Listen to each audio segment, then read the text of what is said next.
దేశం ఆర్థికంగా అభివృద్ధి చెందాలంటే ఏం చేయాలి? ప్రజలు ఖర్చులు ఎక్కువగా చేయాలి. కానీ మధ్యతరగతి ప్రజలు ఆర్థికంగా కృంగిపోతున్నారు. ఆదాయాలు పడిపోయాయి. ఫలితంగా ఖర్చులను భారీగా తగ్గించుకున్నారు. దేశ ఆర్థిక వృద్ధి రేటు పడిపోవడానికి ప్రధాన కారణం ఇదే. మరో కారణం ప్రభుత్వ వ్యయం కూడా తగ్గిపోవడం. ఈ రెండు కారణాలతో భారత రెండో త్రైమాసికంలో వృద్ధి రేటు పడిపోయింది. ఈసారి కేవలం 5.4% వృద్ధి రేటునే భారత్ నమోదు చేసింది. వాస్తవానికి నిపుణులు 6% పైగా వృద్ధి రేటును అంచనా వేశారు. అయితే ఆర్బీఐ ఏకంగా 7% వృద్ధిని లక్ష్యంగా పెట్టుకుంది. కానీ అంచనాలు తారుమారు అయ్యాయి. అసలు ప్రజల ఖర్చులకు దేశ ఆర్థిక వృద్ధికి లింక్ ఏంటి? మధ్యతరగతి ప్రజలపై భారం పడితే ఆర్థికంగా దేశం నష్టపోతుందా? Watch the story. భారత ఆర్థిక వృద్ధి నెమ్మదించింది. కొన్నేళ్లుగా దూసుకెళ్తున్న భారత జీడీపీకి స్పీడ్ బ్రేకర్ అడ్డొచ్చింది.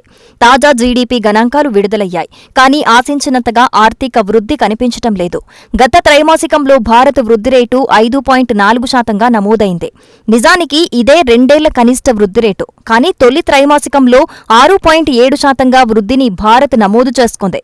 సో 3 నెలల్లో వృద్ధి రేటు పడిపోయింది. అంతేకాదు అంచనాల కంటే మరీ తగ్గిపోయింది. వాస్తవానికి రెండో త్రైమాసికంలో 6.5% వృద్ధిని నిపుణులు అంచనా వేశారు.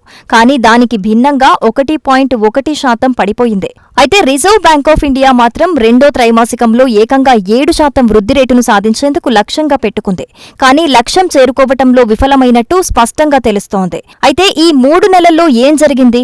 ఎందుకు ఆర్బీఐ అనుకున్న లక్ష్యాన్ని చేరుకోవటంలో విఫలమైంది? ఈ గణాంకాలు ఎలాంటి సంకేతాలనిస్తున్నాయి? వృద్ధి రేటు తగ్గడానికి కొన్ని కారణాలున్నాయి. దేశంలోని పట్టణ ప్రాంతాల్లో వేతనాలు కోతలకు గురయ్యాయి.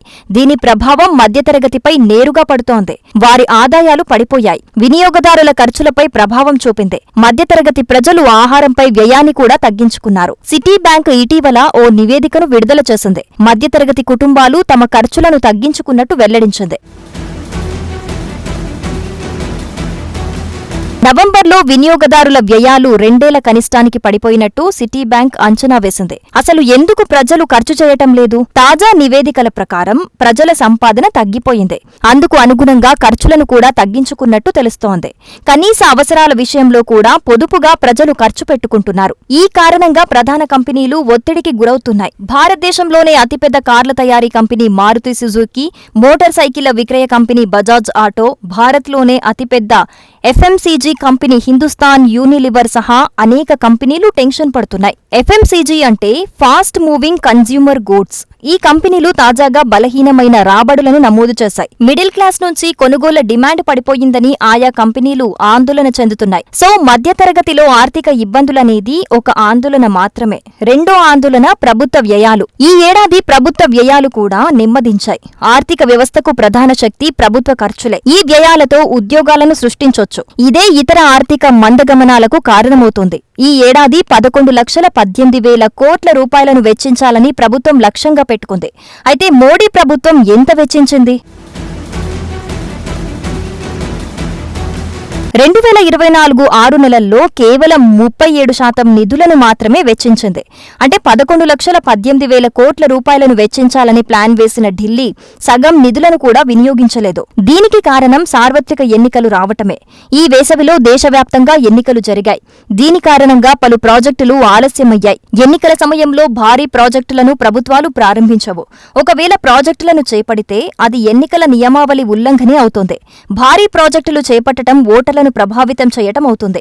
మేజర్ ప్రాజెక్టులను చేపట్టాలంటే ఎన్నికలకు ముందైనా ప్లాన్ చేసుకోవాలి, లేదంటే ఎన్నికల తరువాత పెట్టుకోవాలి. సో భారత్లో సార్వత్రిక ఎన్నికలు జూన్లో ముగిశాయి. ఖర్చులకు అవసరమైన నిధులను ప్రభుత్వం ఇంకా సేకరించలేదు. సో ప్రాజెక్టులను చేపట్టడానికి ప్రభుత్వానికి మరింత సమయం అవసరమవుతుంది. నిజానికి ప్రభుత్వ వ్యయ లక్ష్యం తగ్గించే అవకాశం ఉందని అధికార యంత్రాంగం హెచ్చరికలు కూడా జారీ చేశారు. మధ్యతరగతి ఆదాయం పడిపోవటం, ప్రభుత్వ వ్యయాలు నెమ్మదించటం, ఈ రెండు కారణాలు ఆర్థిక వ్యవస్థ దూకుడుకు కళ్ళెం వేశాయి. తయారీ, సేవలు వంటి కొన్ని కీలక రంగాలు కూడా నెమ్మదించాయి.